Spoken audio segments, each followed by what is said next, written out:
பிடித்து பிடித்து பாலில் நனைத்து கன்னங்கள் செய்து விட்டார்.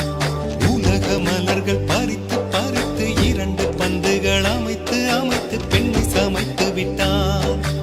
அழகு என்பது ஆண்பாலா பெண்பாலா என்பதில் எனக்கு சந்தேகம் தீர்ந்தது. அழகு என்பது நிச்சயம் பெண்பாலடா. கவிதை என்பது மொழியின் வடிவம் என்றொரு கருத்தும் இன்று உடைந்தது. கவிதை என்பது கன்னி வடிவமடா. மின்னலை பிடித்து